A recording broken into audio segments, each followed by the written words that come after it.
समृद्धिको बाटोमा भोट केमा माटोमा रामेछापवासी के भन्छ डिबी मगरले भन्छ रामेछापवासी के भन्छ डिबी मगरले भन्छ समृद्धिको बाटोमा भोट हालौँ माटोमा।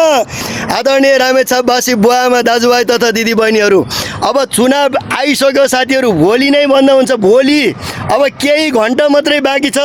त्यसो हुँदाखेरि अब हाम्रोलाई होइन, राम्रोलाई भोट हालेर आफ्नो देश र आफ्नो गाउँ आफै बनाऊ। यस्तो उस्तो भनेर होइन पछि नपरौँ साथीहरू। यो एकदम होइन, यो मौका गुमायो भने नि साथीहरू अर्को 5 वर्षपछि फेरि यसरी अनि आफूले आफ्नो थाप्लोमा ढुङ्गाले हान्नु पर्ने दिन नआओस्।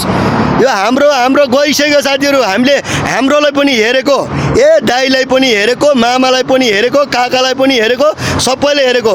अब भनेको देश र विकास गर्ने मान्छेलाई हेर्ने हो।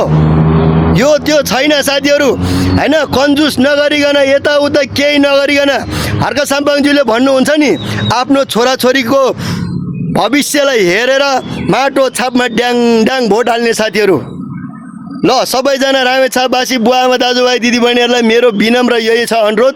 अब हजुरहरूले के गर्नुहुन्छ, तर सत्यको पक्षमा चाहिँ भोट हाल्नुपर्छ भन्ने चाहिँ मेरो चाहिँ तपाईँहरूलाई सुझाव र सल्लाह हो। मलाई लाग्छ रामेछापले माटोमा जित्नेछ, सबै रामेछापवासीले माटोमा भोट हाल्नेछ। हजुरहरू सबैलाई धेरै धेरै धन्यवाद छ, माया छ, सम्मान छ। वाह।